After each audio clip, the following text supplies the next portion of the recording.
নমস্কার। আপনারা তো আলুর দমের রেসিপি অনেকবারই ট্রাই করেছেন। আজকের একটা নতুন স্বাদের আলুর রেসিপি নিয়ে আপনাদের কাছে হাজির হয়ে গেছি। এখানে নিয়েছি সিদ্ধ করে রাখা আলু, সেগুলোকে খোলা ছাড়িয়ে নিয়েছি।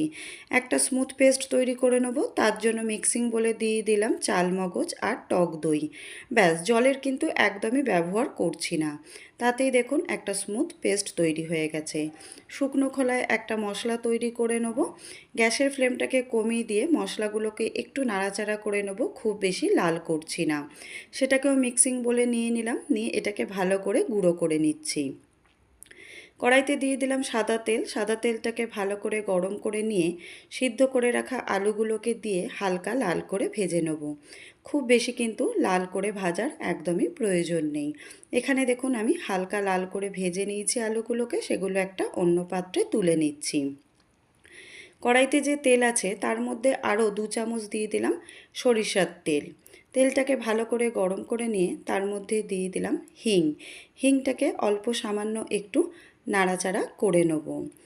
এর মধ্যে দিয়ে দিলাম যে স্মুথ পেস্টটা তৈরি করে রেখেছি সেইটাকে। গ্যাসের ফ্লেমটাকে কমিয়ে রেখে 1 মিনিট ভালো করে কষিয়ে নিচ্ছি। এবারে দিয়ে দিলাম লঙ্কার গুঁড়ো আর পরিমাণ মতন লবণ।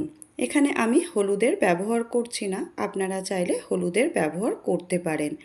মশলাটাকে দিয়ে আরও 1 মিনিট ভালো করে কষিয়ে নেব। রান্নাটা পুরোটাই আমি গ্যাসের ফ্লেমটাকে লোতে রেখেই করছি। এবারে যে গুঁড়ো মশলাটা তৈরি করে রেখেছিলাম সেটাকেও দিয়ে দিলাম। সেটা দিয়েও আরও 1 মিনিট কষিয়ে নেব, যতক্ষণ না পর্যন্ত মশলা থেকে ভালো করে তেল ছেড়ে আসছে। মশলা দেখুন খুব ভালো করে আমার কষানো হয়ে গেছে। এরপরে দিয়ে দিলাম ভেজে রাখা আলুগুলোকে। আলু দিয়ে 2 মিনিট ভালো করে কষিয়ে নেব, যাতে খুব ভালো করে আলুর মধ্যে মশলাটা মিশে যায়। এবারে মিক্সিং বোলের মধ্যে নিয়ে নিয়েছিলাম 1 কাপ জল। সেই জলটাকেই আমি গ্রেভি বানানোর জন্য কড়াইতে দিয়ে দিলাম। এবারে আমি 5 মিনিট খুব ভালো করে গ্রেভিটাকে ফুটতে দেব। আর কিন্তু কোনো জলের ব্যবহার করছি না। 5 মিনিট বাদে দিয়ে দিলাম 1 চামচ চিনি। যেহেতু দই দিয়েছি, চিনি দিলে কিন্তু টেস্টটা ভীষণই ভালো হবে, তাই অবশ্যই আপনারা চিনির ব্যবহার করবেন। এখানে দেখুন আলুর তরকারিটা কিন্তু খুব ভালো করে তৈরি হয়ে গেছে। একটা পাত্রে আমি তুলে নিলাম।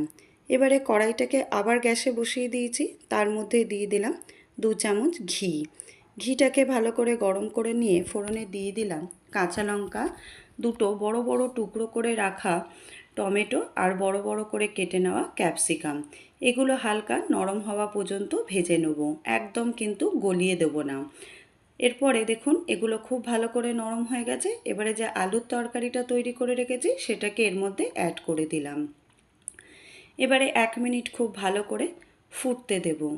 আলুর তরকারির সাথে খুব ভালো করে মিশিয়ে নিলাম। গন্ধটা কিন্তু এতে ভীষণই ভালো হবে। একদম তৈরি দেখুন আজকে নবাবী আলুর দম।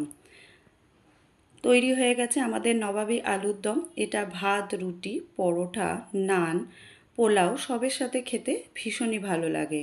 তাই আপনারা বাড়িতে অবশ্যই ট্রাই করবেন। যদি রেসিপিটা ভালো লাগে লাইক করবেন, শেয়ার করবেন আর কমেন্ট করে আমাকে জানাবেন আজকের রেসিপি কেমন লেগেছে।